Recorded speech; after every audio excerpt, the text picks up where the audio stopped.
Hi. Hello, everyone. My name's Mindy Brugman, and I'm the current president of the Pacific Northwest AWG chapter. And I'm pleased to introduce our speaker today. This is Tuesday, December 17th, 2024. And our speaker is Carolyn Dreger, who is a scientist emerita with the USGS Cascade Volcano Observatory. She's going to give us a talk on Mount St. Helens, empowering a revolution in volcano risk reduction. Now, I've known this wonderful woman for quite a while. I knew her when she first came to the Pacific Northwest working on glaciers. And we did a lot of work in the North Cascades and on volcanoes and glaciers. And she's gone on to, and we were together on Mount St. Helens in May 18th, 1980. And some of you have seen shows that have featured us and our stories. And she's also a good friend.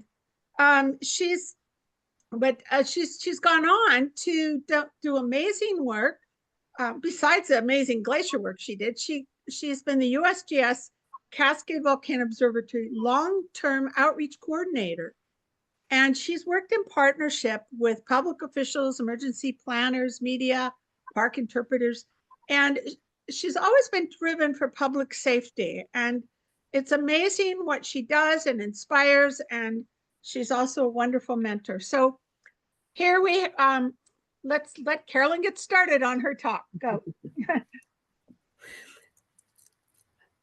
Okay, thank you, Mindy. That was a really nice introduction. I really appreciate that. And I was just thinking back on how our histories are intertwined as well. You know, how we worked together at South Cascade Glacier. And I remember first time meeting you coming out of a photo store because we had both just taken Kodak film in to get developed in downtown Tacoma. That's where we first met. And of course, we had many, many interesting and fun times together as well after that. So, and Marcia, I've known since 1978 as well. And Marcia, I recall, you know, you're being down in the computer room at the USGS in Tacoma. You know, you and others were working with computer cards at that time. So that really takes us back and dates us and dates how long we've known one another. So I want to talk with you about how Mount St. Helens caused a revolution in volcanology and how scientists deal with people, at least in the volcanology field. And there's been a lot of lives that have been changed and lessons learned and legacies. So we'll go over that. I want to give you some information about that shows what the world was like before Mount St. Helens and then after Mount St. Helens, at least in, you know, among people of our interest. And what we've learned from it, what has transpired, and I've in the Pacific Northwest after that eruption, and then talk with you about a few lessons learned. So you're going to find that this talk it's less a science talk and more of a history talk. You know, and I was working on glaciology until the mid to late 1990s, and at that time, I had just come to the USGS Cascades Volcano Observatory. I had been working on Mount Rainier debris flows, seasonal debris flows, and CVO liked the project, the fact that I had received a lot of money from the Park Service, and they invited me to come down and join them there. So I worked at Mount Rainier debris flow hazards for, I think, 8 or 9 years. When that project was done, it was a question as to what I was going to do next. But there are a lot of fortuitous circumstances that happen and a lot of kind of disturbers of the universe that were happening at that time too. So I'm going to speak a lot about, you know, disturbances what disturbed the situation that allowed things to proceed. I'm also going to point out one paper that was written back in last year. And just want to say that another one is in progress about Mount Rainier, about the history of the Mount Rainier risk reduction effort. And I think that will be published in 2025 if all goes as planned. So I'm really testing some new ideas here for what I'm going to say in that paper. have a 5-page outline, and in the next few months, I really have to write up that outline into other language. As I say, that will be about Mount Rainier alone. So thank you for letting me test some ideas with you as well, and maybe that will bring some discussion later. All right, so just I guess one last thing is that we're going to end with slides of Mindy and myself and our experience at Mount St. Helens on the 17th and 18th of May, 1980. So maybe you'll get a better understanding of what motivated me in some of this outreach, and certainly has motivated Mindy too, to be sure that people have up-to-date science information. She's really taken her career in that direction as well, applying science to the lives of people in terms of in weather. Okay, so let's look at what we're up against and realize when we talk about hazards with people. Humans have lived with volcanoes for thousands of years, yet the response remains like really visceral and complex. It's always been a really big deal in a culture when there's a volcanic eruption, and people pass down oral and written histories. A volcanic eruption is just a full sensory overload. You are smelling it, feeling it, tasting it, observing it, hearing it. It's symbolic. Eruptions are symbolic very often in cultures. They are considered unpredictable, symbolic, uncontrollable. And many times it's thought that anthropologists say that like somebody did something wrong, that we had this volcanic eruption.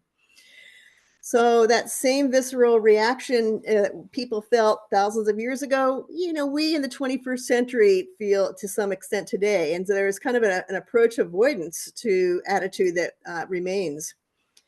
Now, I think all of you or most of you are in the Pacific Northwest right now, and maybe in the last week or so, certainly not in the last day or two, but you've seen these gleaming volcanoes on the horizon to the east, these sentinels.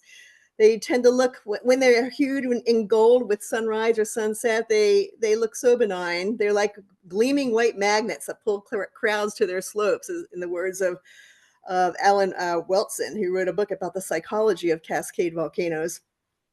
And volcanoes tend to imbue a sense of Northwest privilege in us, he says, that we tend to try to appropriate that majesty into our own personal lives. And certainly we all know that the mountain is out and everybody is happy to see it. And when it's in behind clouds, everyone knows the mountain will be out again. So it's an ever standing presence in our thoughts. So also each volcano has a tributary population for which it's symbolic. And for Mount Baker, for example, it's probably Vancouver, BC, and Bellingham, Washington. Maybe for Seattle, Tacoma, it's Mount Rainier, St. Helens for Vancouver, and Southwest Washington, Hood, of course, for Portland. So these are an amazing presence in our lives, and usually thought of as very positive by the local people. And so that's something that we always have to consider when we talk to them about volcano hazards. So I guess the whole genesis of this began when in 2020, with the 40th anniversary of Mount St. Helens, and there were about 20 of us meeting from Southwest Washington to create this enormous commemoration of the event. Well, we all know COVID happened. We couldn't do that. We did write a little fact sheet, which you see on the right there. And then we realized that, wow, this was a great chance to look at what had happened since Mount St. Helens erupted. And we realized what had transpired was not just the furthering of scientific knowledge or the advancement of new monitoring techniques or understanding of plumbing systems, of volcanic plumbing systems. We had a whole new volcanic risk management system that had evolved at different volcanoes, and where we had all different professions who were working for their own agency or organization's mission, plus giving to the larger whole by addressing volcanoes. So you can look at this article if you want. It was published in September 2023, and it was in a special edition about 40 years after Mount St. Helens, Lessons, Progress, and Perspectives, Bulletin of Volcanology. So one thing I've begun to realize with this upcoming article about Mount Rainier risk reduction is that no change happens in isolation. And there are always disruptors. And, I can go back to my own career, and I think you can as well, where I was growing up in the 1950s and 60s and didn't know what I, as a girl, a woman, was going to be permitted to do with my career. And I loved earth sciences and geology, and teaching school seemed reasonable, acceptable, approachable, so achievable. That's what I did for maybe 3 years. Then joined the USGS glaciology office, where I worked with Mindy for several years. With Mindy again, witnessed the Mount St. Helens catastrophic eruption on May 18th. Went on to work with lots of different things, seasonal debris flows at Rainier. I worked at Columbia Glacier in Alaska and a lot of other places. And then started doing Cascade Volcano Hazards Outreach. And each of those had a disruptor that caused me to either join it or to move to the next thing. More broadly, Mount St. Helens changed USGS volcano science, and it changed the volcanology community as a whole. So these disrupting events, if we're paying attention, we can use these to our advantage and advance a profession. And I want to show you how that happened. One of the people who is perhaps a little bit mythological in the volcano, well, maybe in the geology community in the Northwest, is someone named Rocky Crandall. And Dwight Crandall has gone by Rocky since his field days at Yale. And he's an amazing human being. I've been learning a lot more about him recently. But he was tasked, early in his USGS days, he was tasked with mapping the Lake Tapps quadrangle. And maybe some of you have heard this story of how he looked at everything and then looked at the situation. Not everything made sense. He said, look at this.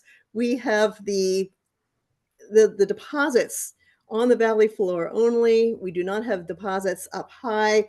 Bailey Willis had said this was a glacial till that he was looking at.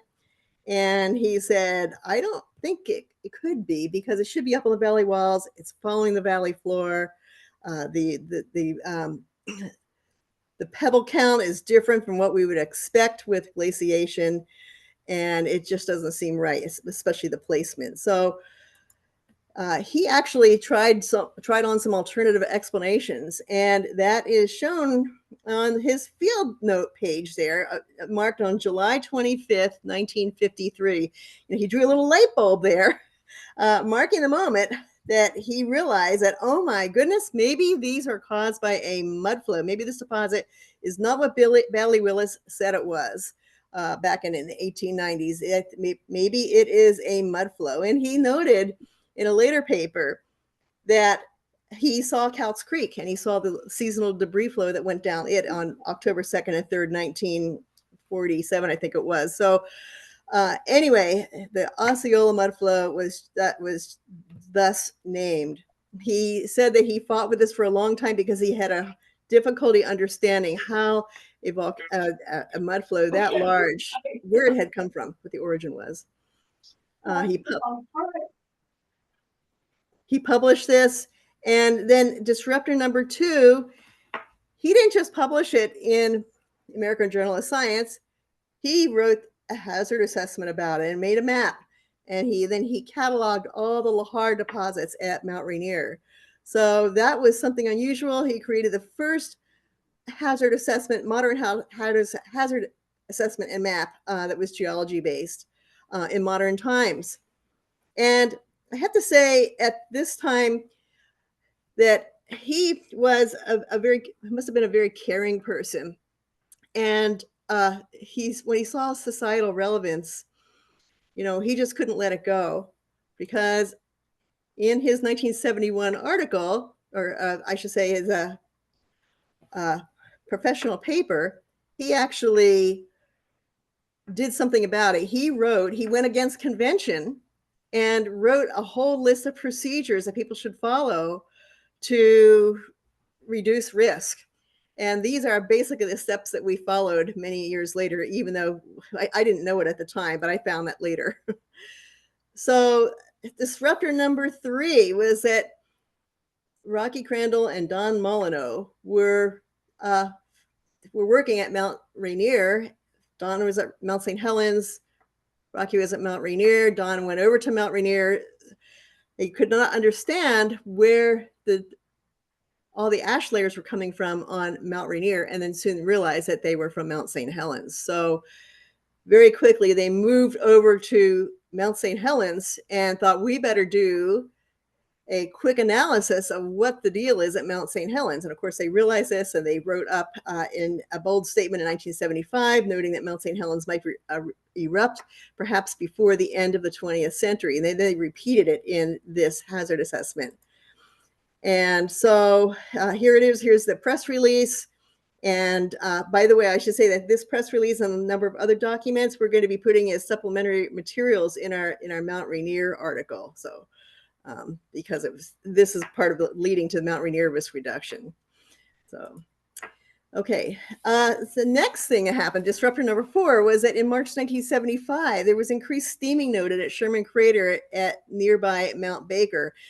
A paper by Juliet Crater and others a few years ago, an analysis of going back and looking at the seismic data and the gas as well, gas measurements, showed that it was probably a failed eruption with magma intruding beneath the volcano or fractures opening up that allowed heat to escape. And it took many years for that to get back to, that heat flux to get back to normal. Even now, the snow and ice has not completely reclaimed that ground. What we didn't realize then is that this response was really a dress rehearsal for the 1980 response at Mount St. Helens. And people from glaciology, from in the USGS, from seismology at the University of Washington, from many, from other universities came together and they talked to public officials. This was something that was pretty new at the time. And they debated, should we, what should we do? And in the end, they closed the area around Baker Lake, which caused a lot of unhappy people who owned houses, recreational houses up there, but they did. And they also got their first taste of what it was like to work with, not just with public officials, but with a very angry public. And we know later at Mount St. Helens that scientists experienced the same thing. All right, so some other influences that happened around that time. This is just before Mount St. Helens erupted in the 1970s, late 1970s, is that scientists were witnessing a lot of problems with effective, well, I should say, they witnessed a lot of really ineffective coordination and communication about volcanoes. And so disruptor number 5 was when La Soufriere Guadeloupe erupted in 1976. This ended up being a real eye-opener and just a very bad reflection on scientists. There was no pre-eruption monitoring. There were 25 scientists there and multiple teams. They all had different interpretations about what was going to happen, and poor communications among them, but that didn't stop them from having unlimited talking in their own way to, all these journalists. So there was a controversial evacuation of 77,000 people that made a lot of people really unhappy. That was in 1976. And in 1979, we see just the opposite happening, where there's overly controlled news media communication. Here, there was better communication and coordination. There was only one message. But the problem was the scientists were not allowed to talk to the journalists. It was limited to the governor talking to them. So there was a single stream of information. The one news reporter really wanted to get up there onto St. Vincent, and the governor just had him deported. So this is a case where there was too tight a control. So when we arrived at Mount St. Helens, when Mindy and I arrived at the little proto observatory on the morning of May 18th, 1980, we entered a place where people were talking about St. Vincent and Guadeloupe and how should we handle our communications. Right. So Mount St. Helens, of course, it was a favorite place for recreation, and the public and officials, really did not in a broad sense they understand. They didn't recognize the hazards. And, honestly, Crandall and Molyneux had gone out to communities at risk and they talked to public officials. But according to officials later, they said, what they told us, we just could not comprehend at all. They could not grasp the concept of a pyroclastic flow or even a lahar. So at that time, there was no place-based observatory, minimal communication, minimal experience among volcanologists with explosive eruptions. No valid plan, minimal volcano monitoring, no interagency communication plan, a response plan, community education, experience, etc. And very importantly, the science was siloed by discipline. So if you were working in seismology, for example, your work was not necessarily appreciated by the geologists. At that time, in 1980, there were a lot of interesting news stories. They had nothing having to do with volcanoes. That was when a rescue mission in Washington failed. A helicopter crashed as they were trying to rescue hostages. There was a Cuban immigrant crisis. There was people were asking who shot JR. So that was the big news of fall of 1980 anyway. All right, so then go. Wow, on March 20th, Mount St. Helens reawakened with a flurry of earthquakes. In 2020, recognizing that people were retiring, that people were passing on, I did a series of interviews with people who had met in 1980 and had a long talk with Steve Malone. And he said, this is a time when we were absolutely living on adrenaline. Now, I'll point out that Mindy and I was in the glaciology office. Mindy had an association there too, although I think she was back at Caltech at the time. But we were pretty much just concerned what was going to happen to our glaciers. And you can see that after the first explosion there, that there's a graben that is just beginning to open, a crack graben that it became a graben on the right side of the photo. And now it is recognized that's probably when magma began to intrude inside Mount St. Helens. We were really fortunate then because the threat of forest fires had caused the Forest Service to do a lot of coordination and communication systems, develop those systems with other entities, other organizations and professions. And so they said, well, we do this thing called a joint information system or whatever you want to call it back at that time, where we all talk together. And so we don't have to have, independent interviews with journalists. We do it all at once. And the same thing went with coordination. So that was a very positive thing that came out of the threat of forest fires. And then there was David Johnston, who had a herring experience at Augustine Volcano in the years before, who was willing to talk to people about it. It turned out that he had been at Mount Baker in the 1977. At that time when in that little crisis, and he had talked to Jeff Renner, and so Jeff and David knew each other. And so it was really easy access that they already had that communication built up, that trust built up between them. That became very important in David's willingness to speak bluntly about things. Disruptor number 6, boom, 8:32, we had a debris avalanche, lateral blast, ash, lahar, 57 people died, including David. And of course, Keith, who I know is on this program today here, of course, he witnessed that from a distance and gave us a spectacular photo series.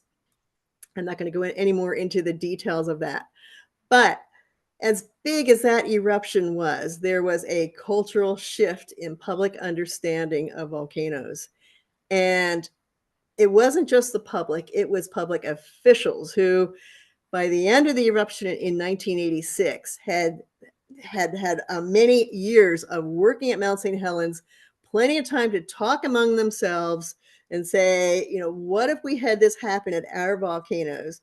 They were working at Mount St. Helens, and then they would look to the north and they'd see other volcanoes, Rainier and Glacier Peak and Baker, and they look to the south and see Hood and Three Sisters, etc. So a lot of people began to think about this, and but I do think that the spirit of the times is well conveyed here, where everyone had seen Mount St. Helens shimmering and were so happy about it, pleased with it, but never again, never will it symbolize that again. This is an opinion piece that was or editorial piece by the Seattle Times. They were deep into a depression about Mount St. Helens and what it meant, and just beginning to realize all that it would mean for other volcanoes. And that took some time as well. Of course, there was a lot of amazement and shock and sadness with what had happened, and certainly any of us who were there, Mindy and Keith and myself, and I know many of others of you who were there watching from a distance, it was a shock to everyone. The next thing that happened, a real disruptor, is Mount St. Helens became a master teacher, and it was really an ideal lab for volcano studies because you could look into the crater. There aren't too many places where the guts of a volcano are removed so that you can look at the sides, which appear as a Sistine Chapel of a volcano. You can look at all the layers and develop a chronology of what all had happened there. So, of course, monitoring was constantly being improved. And the fun thing was that people were coming from all over the world to study Mount St. Helens and then bringing their equipment. It was a great place to test that equipment. Very important, I mentioned that there was a lot of siloing of disciplines, but here we have a photo of a stream gauger, seismologist, geomorph person, a field geologist, all working together, all working at Mount St. Helens. Steve Malone told me the exact moment when people began to realize that seismology might actually truly help them predict, eruptions in the short term. He said at the June 12th eruption of Mount St. Helens, they were having a meeting about what had happened then, and he said, well, I want to show you the signatures of what happened in the days previous. And he saw all kinds of abnormalities in the signature, preceding the eruption. And everyone went, oh, wow, okay, this has real potential. There were new ideas that sparked this revolution in monitoring and our ability to warn people. And that was so important because public officials can't do anything unless they have something on which to base their opinions. There were a lot of new insights about the Cascade Range, which we could put into a series of hazard assessments. A new series of hazard assessments was done. Something I didn't include here is the Growth Management Act of early 1990 occurred, or was passed in Washington State, which meant that every county with a large population increase foreseen would need to develop a plan that would include all natural hazards. So volcanoes got included. Thank you, Al Eggers. And there were lots of new techniques that were used, new mathematical modes developed. Of course, the ecologists discovered that a barren landscape was quickly transformed, into this kind of this mosaic of thriving ecology, thriving plants. And then, residents, public officials, we all gained gained a sense for the profound destructive processes that could happen. So aviators and officials, if we all recognize, and LHARs are recognized as hazards. The medical professionals made their first ever health studies of volcanic ash, which later expanded worldwide. The shipping industry was required to dredge sediment from the rivers, and which that actually continues today. Then in 1982, the David A. Johnston Cascades Volcano Observatory was formed, where there could be a kind of a more reasonable, more thought through approach to how we deal with volcanic eruptions and the threat of volcanoes. So, all right, so the Mount St. Helens inspired an international scientific cooperation. I already mentioned how we had lots of scientists coming to Mount St. Helens, and they would invite people to come to their volcanoes, which was immensely helpful since we had so few other explosive volcanoes to look at the United States. Now the Volcano Disaster Assistance Program, developed in the late 1980s has been to more than 70 volcanic crises worldwide, and I think it is well known that their work has helped us understand and respond to volcanoes in the United States as well. And then with public officials and just lots and lots of people involved, not just public officials, but school teachers and others, and infrastructure specialists, they all showed interest. And so we had the beginnings of a volcanic risk mitigation system, we could call it that.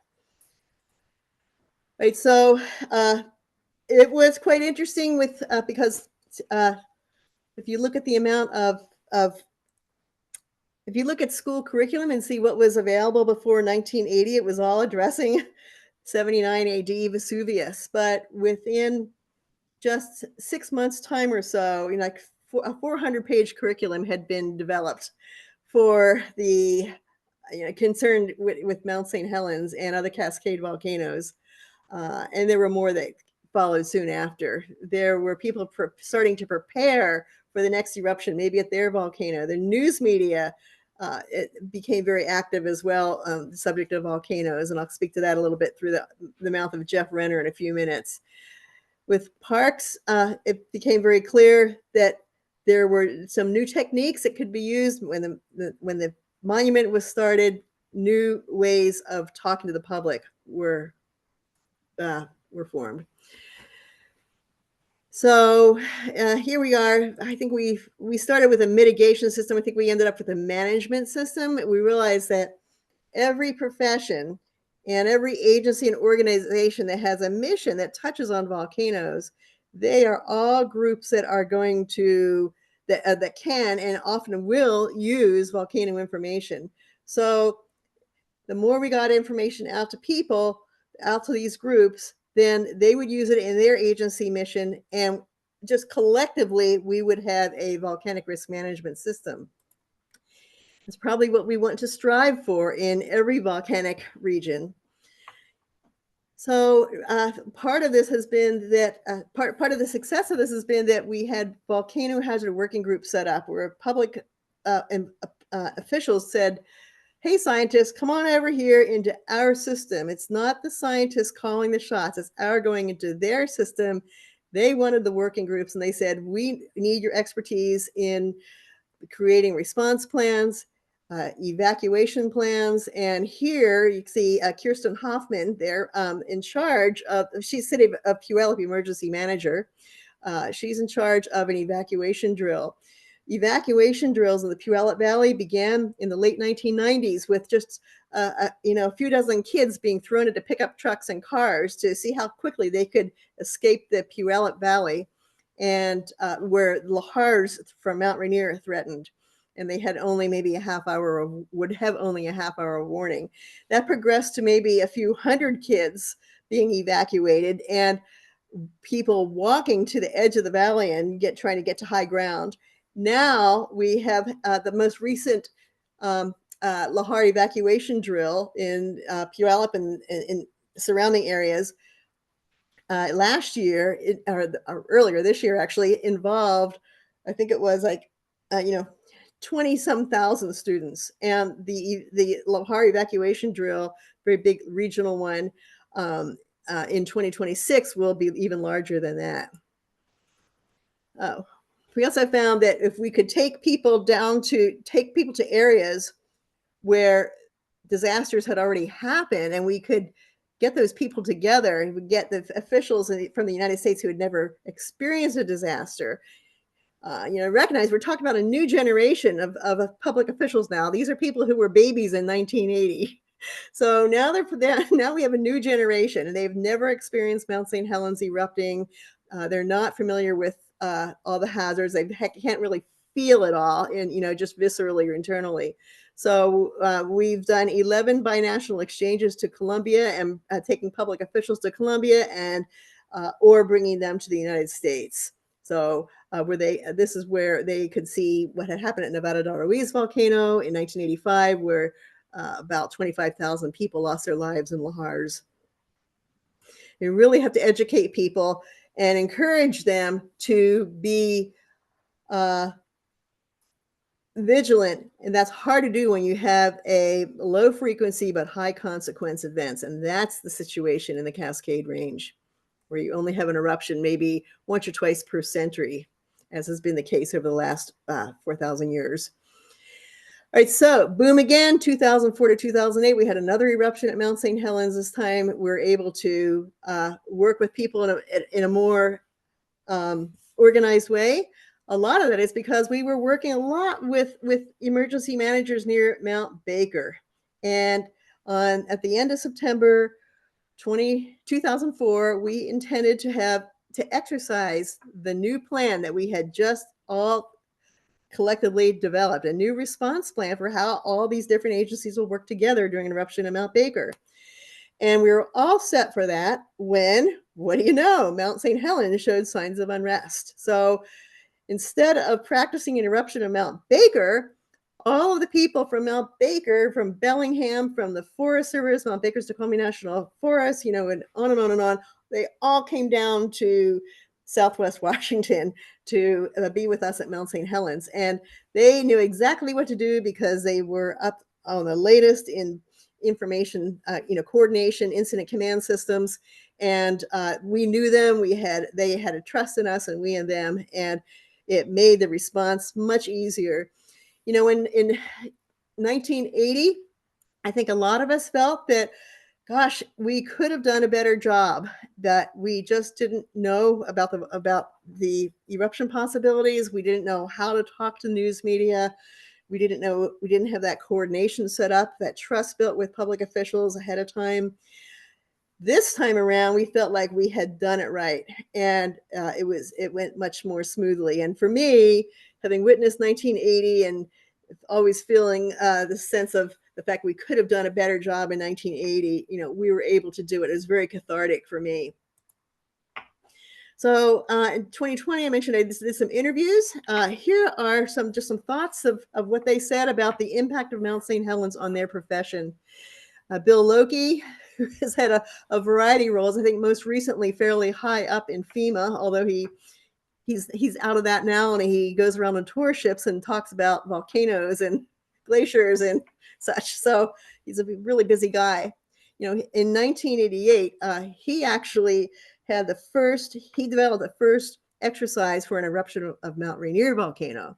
So in emergency management, he said, we can draw a direct line from the lessons that we learned at Mount St. Helens to our current volcanic hazard monitoring efforts at the other Cascade volcanoes. So he really got the ball rolling as early as the mid 1980s. He also told me that, in a world where every meeting that you attend has to have a name and a reason and an agenda and all that, he said that actually at where he worked at the state emergency services, they had, what they informally called, the meeting with no name, where they just sit down with a cup of coffee and they say, God, can you believe what happened? That was the St. Helens stuff is a really big deal. And it was just the biggest crisis they ever had to deal with. I just want to make sure I say here that there's a volcano hazard working group for every Cascade volcano. There's the one from Mount Baker Glacier Peak. They might go on their own in two different groups. We're not sure at this point. Mount Rainier, Mount St. Helens, and Adams are together. There is a group from Mount Hood and the Central Oregon Cascades. So are treated collectively. So all these volcanoes have somebody dealing with them in terms of, making response plans.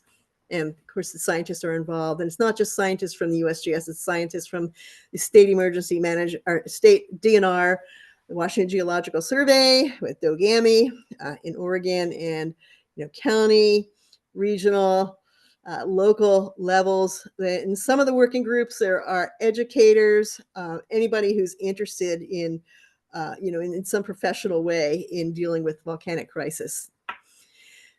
Retired UW seismologist Steve Malone says Mount St. Helens forced the acceleration of new equipment use and analysis. And he has a much broader story I'm not going to go through right now, but he's noted that they just realized they had to get away from just looking at tectonic earthquakes. And that allowed them the freedom to think about much more broadly and about the earthquakes at volcanoes.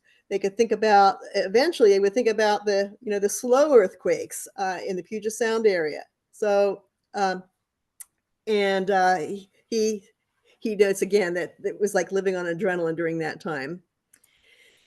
Retired NOAA warning coordination meteorologist for the National Weather Service in Seattle, Ted Beener, has a great story about being just a young buck out of school, and he was a young guy.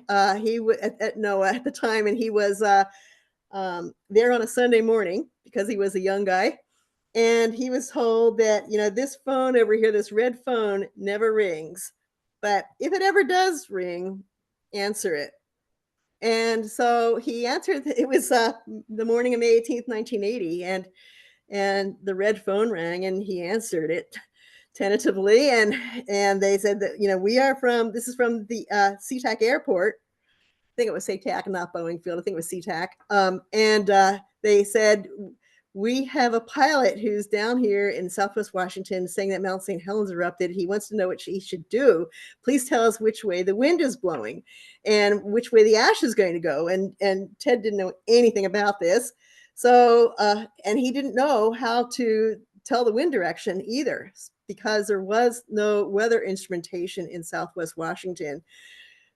Southwest Washington was actually quite poor, had been treated quite poorly in a sense, compared to some other areas where there were plenty of weather stations, lots of data available. So the first station was put in Southwest Washington over in the Coast Range, just so that people could tell which way the wind was blowing, which way the ash was going to blow during future eruptions. The retired King News meteorologist Jeff Renner, he says that Mount St. Helens reawakening, it was the ultimate eruption, and public fascination in that ongoing story lasted for 6 years, led Northwest journalism to evolve in a way that encouraged strong science and environmental reporting for decades to come.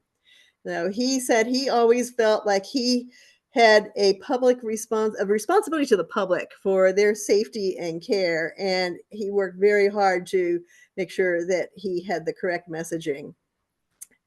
He also talked about what it was like to realize that David was gone. It was hard for him to believe. And of course, David had been a big part of his life, his volcano life as it was.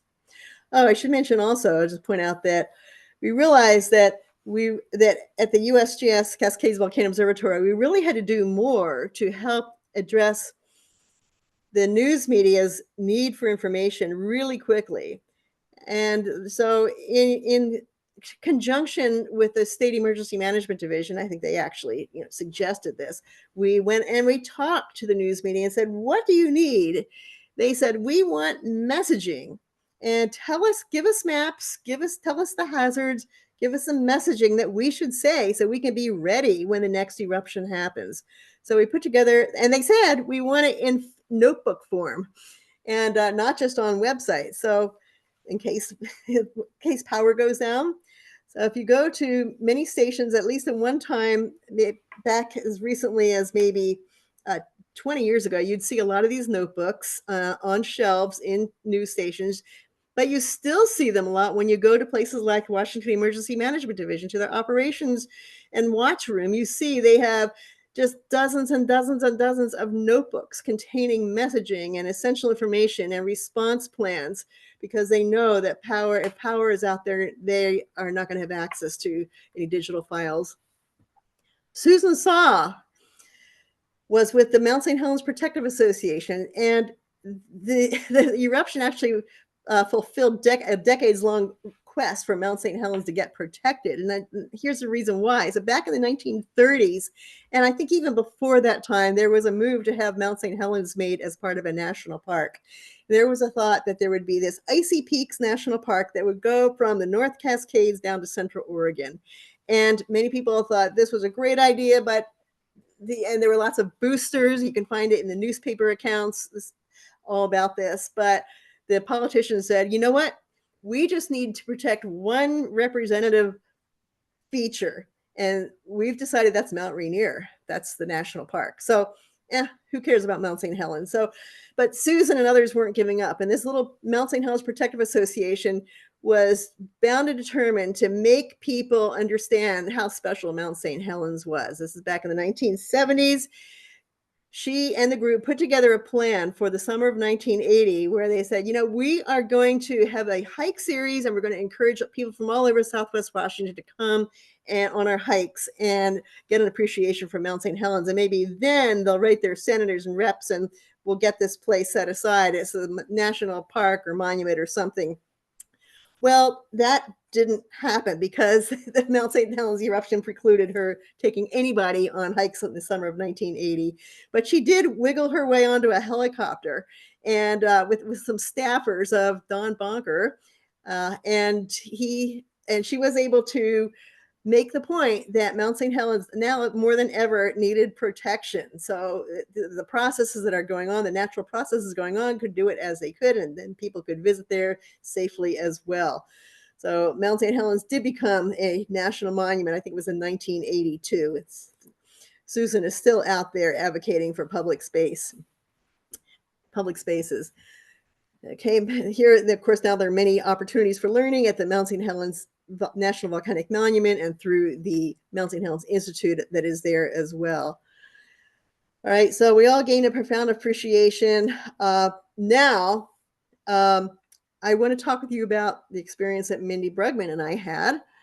And Mindy, if you feel like cutting in, Mindy, that's fine too, or you can comment later that this is as much your experience as mine. In fact, as I had the experience because you suggested that the two of us go down to Mount St. Helens on May 17th so that we could work on Shoestring Glacier. And again, Mindy, tell me if you want to add anything here. But my understanding is that Mindy had a project going where she was looking at the water flow at the base of a glacier on a volcano and looking at how the amount of water at the bed affected the velocity of the ice, the glacier velocity. So there was measurements to be made of surface velocity and for stream gauging. And of course, this is a very porous bed, so she was able to and hoping to test, how much water flow on a porous bed would impact the surface velocity of the glacier. So, and maybe she'll speak later. She wants to say more. So Mindy and I were down there. We went down there on the morning of, no, it was the afternoon of May 17th, Saturday, May 17th. We had lots to do in the morning, and by the time we got to the Tacoma USGS office and got a government vehicle and drove down there and had purchased stakes to put into the ice, it was probably mid-afternoon. We got to the Timberline parking lot. And we met people there, and they were basically saying, wow, you are here. This is a dangerous place. And I think that we were feeling a little more immortal then than we feel today, because there we were standing at the base of the bulge, essentially. And I remember thinking, if that were to fail, that would take us out. But again, when you're immortal, when you're young, you don't think about the consequences as much. But we were told that, I guess there were some things we were going to do. We were going to try to get a helicopter, and we went up to Coldwater 2 observation point. That's where the helicopters were taking off. We also learned somewhere along the way that the helicopter pilot had already run out of hours that he could fly. And so Mindy and I thought, okay, well, we'll go up there, we'll stay up there, and we'll stay overnight. And then on Sunday morning, we will hitch a ride over to the Shoestring Glacier, which is diametrically on the opposite side of the volcano on the southeast side. So we were just snapping pictures of one another. And that's why we see here, there's Mindy taking a look at the time-lapse camera with the volcano in the background. And then she had to take a picture of me observing the time-lapse camera. By the way, in the background, you can see the location of the bulge. And this is you can see that there was a lot of rock fall and some ice avalanche that was happening there as well. I think we might be looking at, I'm not sure what we're looking at there. We're looking at a lot of shadow for one thing. While up there, we met Harry Glicken, who was a graduate student down at UC Santa Barbara. And he had been up there for 3 weeks being an observer. It was thought that it was really important to have an observer there so we could tell what was going on, and also measure the distance to the bulge. We wanted to be able to see, or they wanted to see how far it was expanding outward daily. And so a mirror had been placed on there, and a laser distance measuring device was being used to determine the distance. Now that changed. So we were up there taking pictures. We were actually waiting for this guy, David Johnston, to come by. We're going to talk to him. And I think, and then he will tell you more later if you want, that she wanted to tell him how to use this brand spanking new Laser Ranger 2 that Glaciology had loaned to them. And I think it's Mindy there. Mindy had brought it down sometime prior. So she wanted to make sure that he knew how to use it, because Harry was going to be leaving after 3 weeks, and Mindy and David was going to be staying. So it was his turn. That's his trailer where he would stay. Eventually, I think after an hour or two, David showed up, and I snapped this photo of him, and I remember thinking, oh, he was like so surprised. But anyway, there's a photo of David sitting there. You will notice on the website that it's attributed to Harry, but I think it's my photo. All right. Then May 17th, around 9 o'clock in the evening, maybe a little earlier, we left. And actually, let's go back here for a moment. We had conversations with him. I think Mindy showed David how to use the distance measuring device. And he kept saying, this is not a really safe place to be. You see that bulge over there? If it failed, it could come directly across the valley and up and over the ridge. And I know that had an impact on me to some extent, but at the same time, it seemed like a far-fetched idea. And we were just glaciologists, actually. And at least I'll speak for myself and say, I didn't take it too seriously. And we just wanted to stay up there at night. We were young geologists, wanted to be near the volcano, watch the sun set on it, and see the stars come out at night. But David mentioned this safety issue several times, and eventually we did leave. And I think it took us a while, and we had to bump our way down the roads to the old SR State Route 504. And here is one of the last shots taken of Mount St. Helens intact. Here you can see. Okay, so Keith probably has some early the next day, or maybe later this day. But from the west, anyway, here you can see the bulge, and there is the more solid part of the volcano. So Mindy and I went down to Vancouver. I think we were in the Shiloh Inn, and we went to the 7 a.m. meeting, as David had suggested, a kind of coordination meeting, where everyone talks about the work what they found and the work that they're doing. We did that, and we thought, I think was Mindy's suggestion that, well, let's not go back to Coldwater. Let's go to the south side, and we'll do some hydrology, some stream gauging work. So we were on our way up I-5 after attending the meeting. We were, I think we had left downtown Vancouver at 8:20 or something like that, and we were between Ridgefield and La Center when we saw Mount St. Helens erupt. Now, Dan Miller was about a mile ahead of us. He realized right away what was going on immediately, and he pulled a U-turn on I-5 and went south back to the little observatory.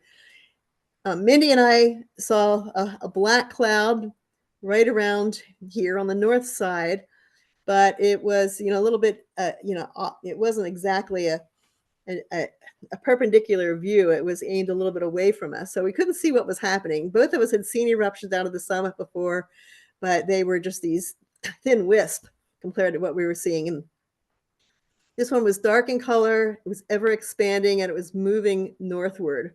So I think it was Mindy who first uttered, well, maybe that's the kind of event that David Johnston was talking about, debris avalanche, and then the eruption that followed. But there was so much ash in the air here, it was also very hard to see what was going on. We couldn't see any of the features clearly. We went up to Woodland where there was a telephone. We called the observatory. We said, well, I guess before we did that, I think Mindy tried calling David on the radio that we had, and he wasn't responding. And then we thought, well, let's go call the little observatory. So we called them, and we said, are we having an eruption? What's going on? And they said, yes, it's a big one. Come back and help us answer telephones. So, of course, we didn't think to take a picture at that time, but we had lots of discussion. And we arrived back at the little proto observatory in the federal building downtown Vancouver. And these are just a few impressions that I remember from that time, and Mindy probably has more as well, is that there was somewhat a feeling of shock. When we got there were multiple phones that were ringing off their hooks without anybody answering them because there was no one to answer. I remember that Dan Miller was receiving information from some observer and on the phone, and then he was writing it down on a piece of paper. And then Mindy and I were looking at what he had written on his paper, maybe writing on our papers, and then going over and answering telephones.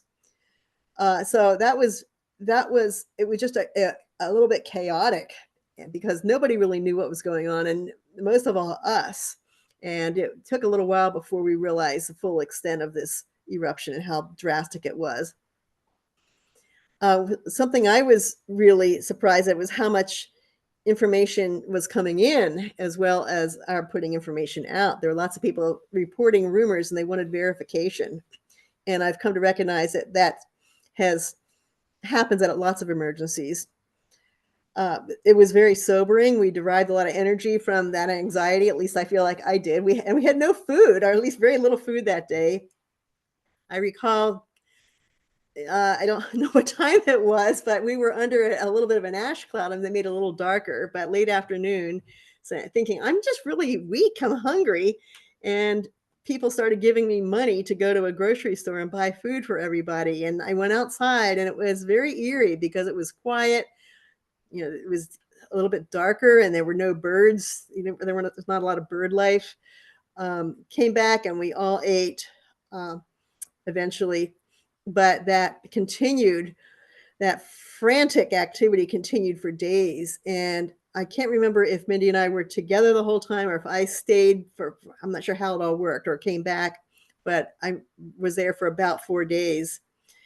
And now Dick Fisk from the Smithsonian, who had written up the experiences, the communication challenges of Guadeloupe and St. Vincent back in the late 1970s, had been saying he's going to write a paper. He's going to write an article about effective communication.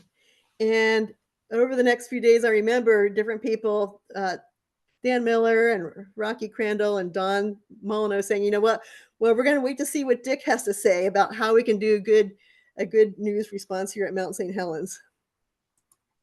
And then, of course, everybody back then had that proverbial, number 37 on their film roll. And I just turned the camera around and took pictures of people on that very last frame of my camera film roll so that I could go get the film developed. And so here we have, but now I realize that's Don Swanson, Richard Waite, Keith Stoffel, and someone else who we haven't completely identified. So we went down multiple times.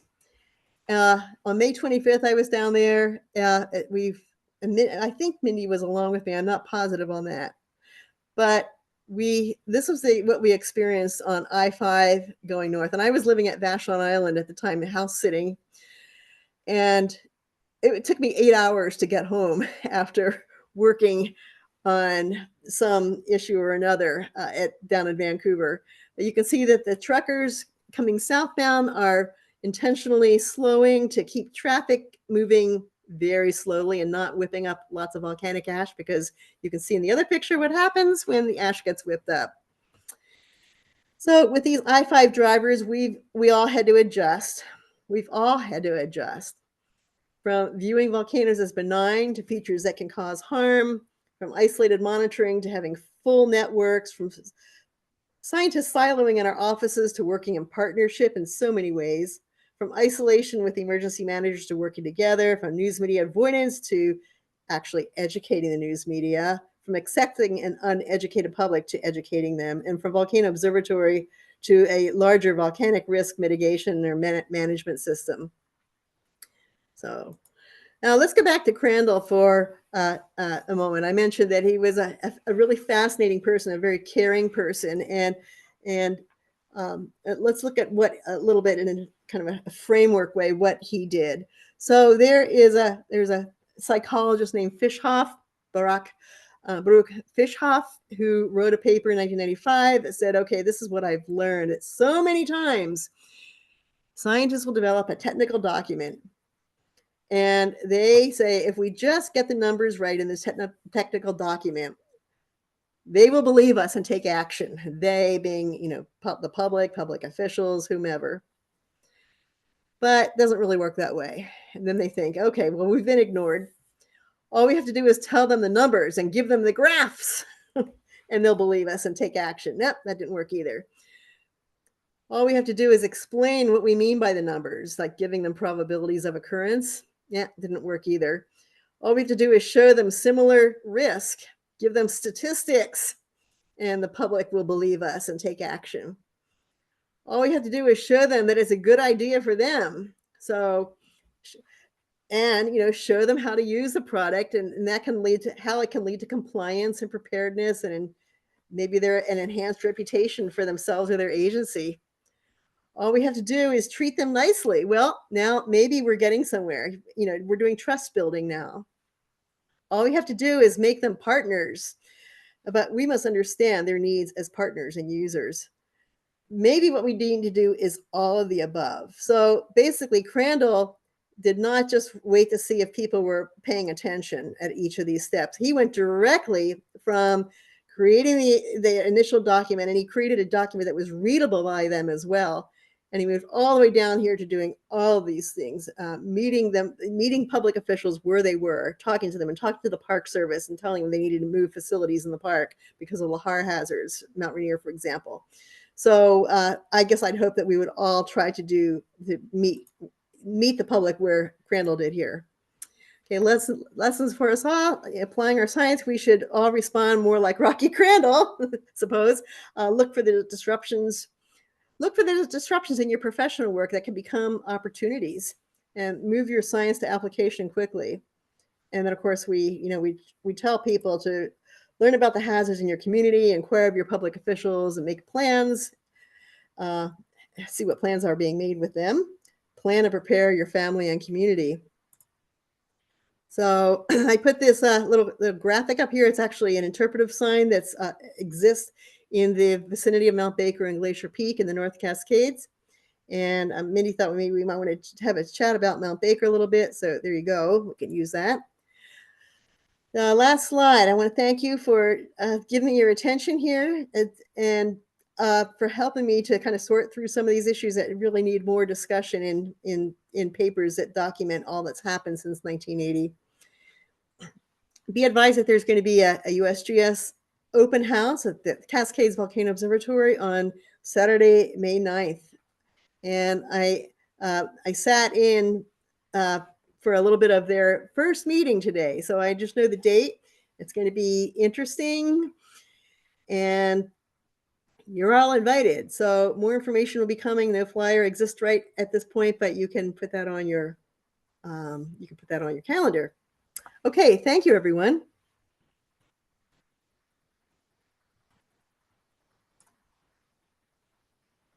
Carolyn, that was marvelous. Yeah, thank you. Thank you very much. Carolyn, yeah, that was really good. I just wanted to ask 2 questions, and then anyone else that has a question, like raise your hand and we can call on you. We'd love to have questions recorded. 2 questions for you, Carolyn. One is what volcano do you think, or what do you think is the most likely next eruption that we could expect, say, within the next 30 years or so? And then how well do you think we're prepared? If you could do If you could have all the money you wanted, Carolyn, what do you think we need to do? Okay, good question. So really any of these volcanoes in Washington, Oregon could erupt, and they could be the next one. Very frequently in the past, it's been noted that volcanoes erupt in episodes, like over a period of maybe 5, 10, 20, 30 plus years. It seems to be the turn of Mount St. Helens to erupt. And so the official USGS statement on this is that it's probably most likely that Mount St. Helens will erupt again. Now, that said, it appears that we are at the end of the magma. We've already seen all the magma extruded that is there. And we saw it come to an end in 2008. It doesn't look like there's much gas left in it. And so maybe we are just waiting now for the next more basaltic magma to come up into the magma chamber and goose the rock that is there now, goose that cooling magma chamber and cause another eruption. Mount Rainier erupted 1,000 years ago, which is not long in geologic time. Eruptions at Mount Hood, fairly recently as well, like 1791 was the last eruption. But we're also concerned about lahars. You don't even need to have an eruption to cause the failure of weakened volcanic rock, like at the west side of Mount Rainier. So that's really where a lot of our outreach and planning is going to, looking at volcanic failures as well as eruptions. That's terrific. Are there other questions? Keith or Sheila or whoever else? Brielle Heron has her hand up. Oh, go, Bryn. Brielle, sorry. Sorry, it's a little dark in here. The lights are on, but my name's Brielle. I really liked your talk, especially that my questions at the beginning of it quickly evolved as you presented more and more. So I appreciate that. So you discussed the development stages of risk management, and my question is, with a new generation of scientists and people who haven't witnessed the 1980 eruption, including myself, what do you feel like the most difficult, or what do you feel like the biggest challenges in maintaining that sense of urgency to be prepared and remind ourselves of those stages of risk management? I mean, what are the biggest challenges that you see in the future with people who don't have that memory that's like fresh and still jarring to them? That is the biggest challenge, is that people just don't have the experience. But I think that the antidote is kind of socializing volcano hazards and having people who have experienced them come and talk about what it's like. And that's why with that program with Columbia, we were trying to do that. Of course, it all stopped with COVID, and then I retired. And so my successor, Holly Weiss-Racine, is getting up to speed on that now, and hopefully they'll be able to take public officials again to Columbia and have Columbians come here. For the Columbians, it's very cathartic. It was the people who were responding, the geologists and some of the people who helped with the response, very gruesome response in 1985 at Nevada Ruiz. Talking to those people, trusting them, feeling the caring, the hugs along the way, lots of tears of people saying, we are facing the same hazards as you. I don't ever want to see anybody go through what I went through before. It's hard to replicate unless you're doing a fairly expensive exchange of people. There are some other ways too. Right now, there's a thought of having a SAR, search and rescue, having a Lahar SAR course, and where people who have to deal with digging people out of debris can learn how to do it and what the situations are like at different places. I was just reading the other day about how painful it was for survivors at Nevada de Ruiz large lahar, 1985 large lahar, to see people who were stuck in the mud, and the helicopters would come in and they would send down a rescue they'd send down a rescue sling. People would hang on to it or get themselves buckled in, and then the helicopter would rise, not realizing that the person's legs were trapped and their body would be ripped apart. You know, just like horrible, horrible things. But these are lessons that we can learn if we understand the nature of, you know, it's like Oso landslide. It's the same thing that was essentially mobilized like a lahar. There's so many places where people can be caught in debris. So having those kinds of classes, I think, can be helpful. And I think that more and more with new technologies, we're able to talk with people in other lands who have experienced these disasters and form relationships with them. And when we go to scientific meetings, we can talk to those people. Now we have the technology to do classroom to classroom visits. And so with new technologies, I think, basically, talking to people who have experienced the hazards is probably, and forming trusting relationships with them and cathartic relationships is probably the answer to how we keep this message alive in the long term with low frequency, high consequence events. Thank you so much. Yeah, Carolyn, that's really good. My question though is how much time would we have if an Osceola mudflow, such as a failure up high on Rainier, to come down? How much time would we have? And then how much time did they have at Nevada Del Reese? Yeah, okay. Addressing your first question about another Osceola mudflow, which took out the east side of Mount Rainier 5,700 years ago or so.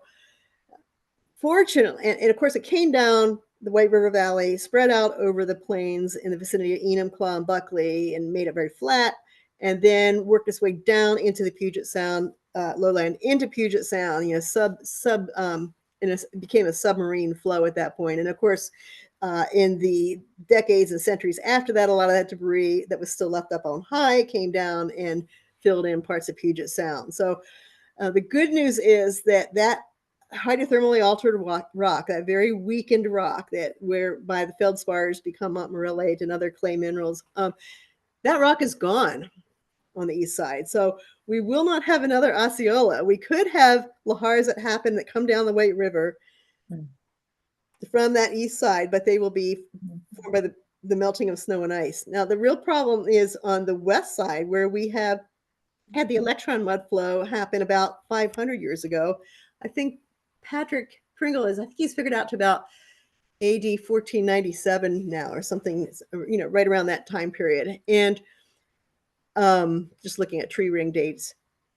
So the issue there is that the big one that happened, electron mudflow of that era, that volume, we have the equivalent of multiple more electron mudflows sitting up high at 14,000, 12,000 feet on the west side of Mount Rainier. And the failure of that hydrothermally altered rock will send a lahar down in very narrow valleys, down to the vicinity of Ording within about roughly 30 minutes time. So in Ording, they have about 30 minutes to leave, get to high ground. So there are lots to be said there. Evacuation drills going on. There are sirens that have been installed. There are road signs. These evacuation routes change over time, and because the population changes in the valley, so you can't send everybody in this new neighborhood up the same old road with everybody else. So they're always having to change those plans. They have to keep up with it. They're working on that. Things move slowly, but they are. With the school evacuation drills, they are thinking a lot about this. So 30 minutes to Ording. It's a couple minutes before it gets to Sumner. All this is on it's on the CVO website, which I know is really hard to find. And if anybody really wants to see the map with those times, be in touch with me afterwards and I'll lead you to it. There's been a lot of mathematical modeling done recently, looking at particle to particle interactions and being able to determine more clearly how quickly it will take for a lahar to make the run down the valley. Something that I observed through that modeling process is that I always assumed that the lahar would come down through Ording, and then it would put on its blinking, its turn signal and turn left and go down to Puyallup and then to the Port of Tacoma. But lahars actually travel straight. They go straight and they build levees which contain the flow. So Sumner is very much at risk as well, as are all the warehouses there for REI and many companies that hold their goods there until they go to retail. But what we realized was that the lahar goes straight, but it will de-water and then move to the west down to Puyallup. It may take 3 or 4 hours to get to Puyallup, and many more down to the Port of Tacoma and the I-5 bridge and the railroad and all those transportation corridors. So, yeah. So Mindy, does that answer your question sufficiently? Yes, it's really good. And I can see, I can feel the heartfelt, basically trauma of you visualizing that whole situation, and really think that you have inspired so many to really think this through and have it impact people living there and their decisions, and the schools. The schools is a very good place to start. Terry has a question. Go ahead. I do. Thanks, Mindy. Hello. Thank you so much, Carolyn. Nice to see you. Thank you. I had a question about like on the property deeds that are in harm's way in the valley. Do you know if there's been any headway in, requiring the counties to put notifications on the property, the deeds and yeah. No, they are not. They had been at one time. At one time, Yep. this is back in the 1990s. I guess it was Pierce County, was requiring anyone in a hazard zone to have a deed saying, that this property exists within the bounds of a lahar hazard zone and is subject to those, that hazard. They disappeared. So you make gains and then nobody knows what happened. It was probably some sort of a political decision that was made. There's another issue too, in that the city of Ording expanded its boundaries. So it's not subject to county regulations. It's town regulations. Oh, right. On the other hand, the schools have truly embraced lahar hazards, and they are just real sticklers at doing their lahar evacuation drills. Their teachers have been to our teacher workshops. We've done workshops with it in the valley with their teachers. One thing that I find heartening is that the first students who went through lahar evacuation drills in the 1990s, they are now parents, and now their children are attending school and they are in a lahar evacuation drill. So what we're seeing is that this institutionalization of lahar hazard within the community, and in family structure, as well as schools and other institutions. So that's a good thing. Yeah. But yeah, you definitely you think, oh, we're really moving forward, and then something happens. Like why did this the deed restriction disappear?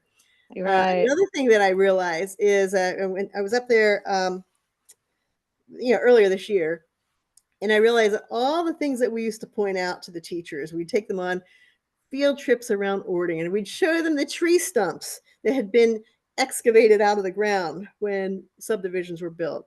We'd show them massive breccia boulders, of which there's only one left now. We'd show them the tree stumps that were taken out when the new school was put in, that had been placed on the front lawn as a reminder. They're gone.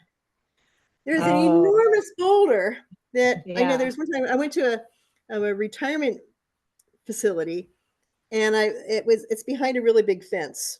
So probably 15 years ago or so, I went to this. I was asked to give a talk there, and I did that.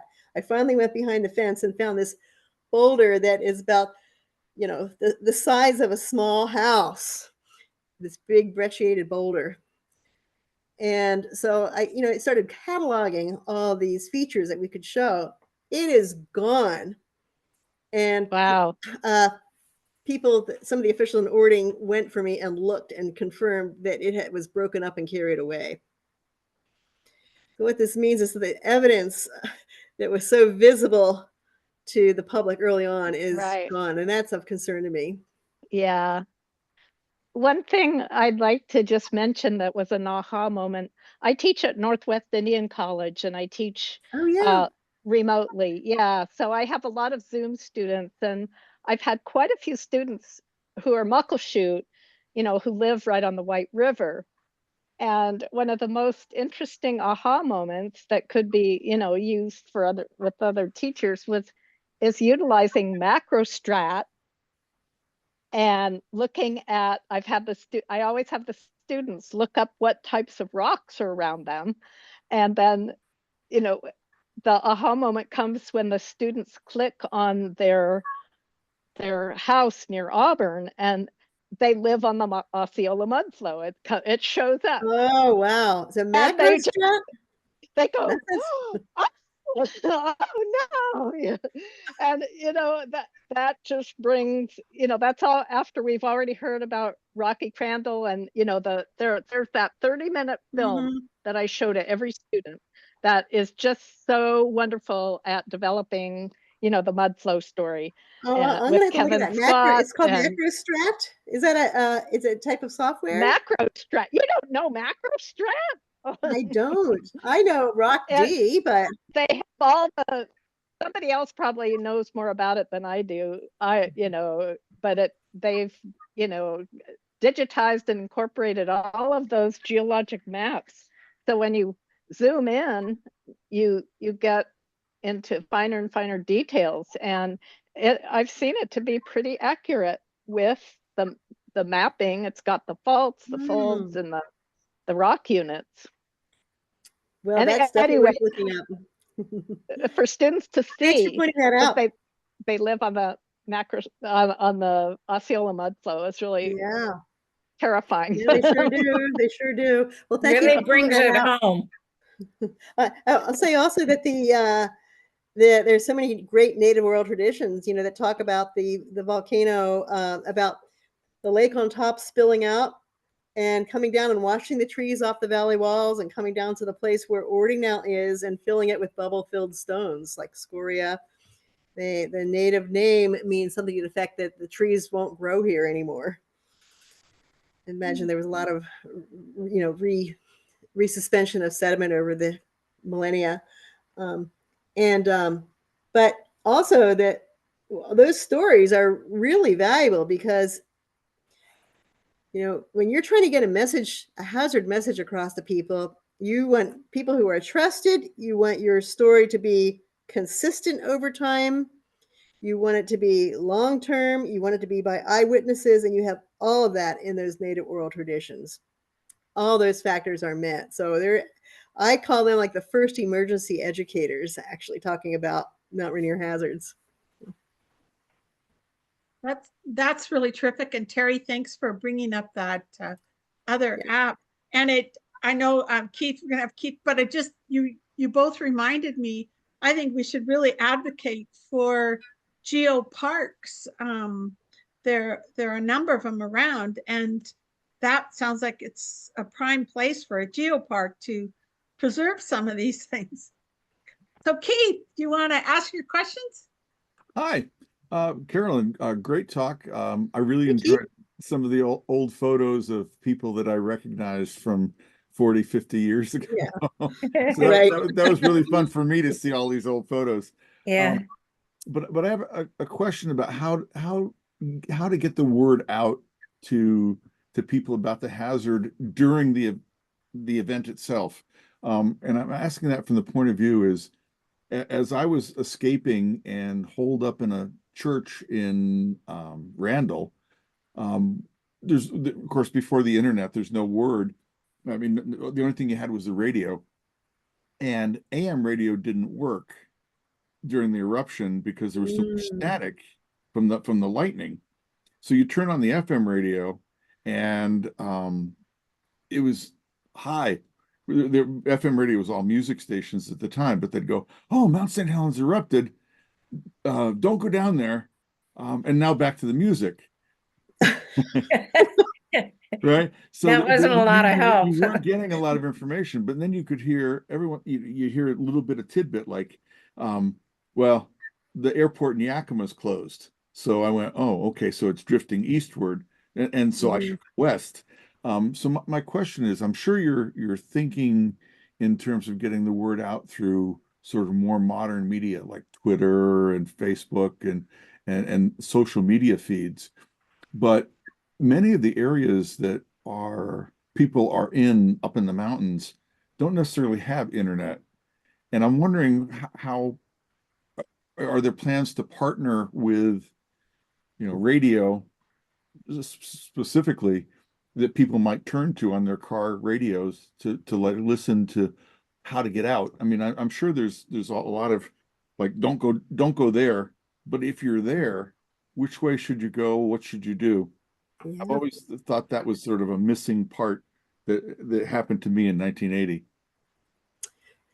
That's a really good question, and it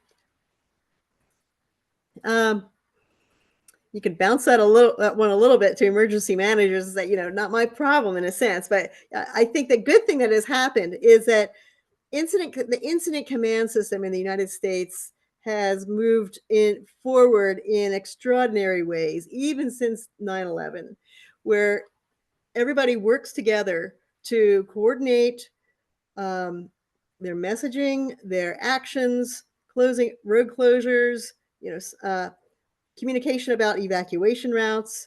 And so as scientists, it's not like 1980 where the scientists were kind of on stage there. It's much more emergency management oriented now. And it's not just volcanic eruptions or lahars or ash that get in the way. It is, wildfires, for example. That's seen as a little bit of an equivalent to volcanic eruption, if not worse in some senses. So people have become much more skilled at being able to use technology and use the power of local people being part of a much larger organization, I mean, an incident command center, an emergency operations center, to get messages out. That said, it's still a little bit discouraging because, for example, in the Ording Valley, there's Pierce County Alert, and you can sign up for it and you will be notified. Besides the fact that you might hear it on sirens, what's going on, but you can get a message on your cell phone, but it might take you 15 minutes to get the signal because they have to get through to everybody. So it is not a perfect system at all. And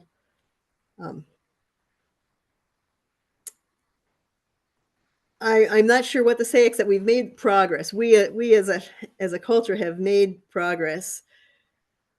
Back,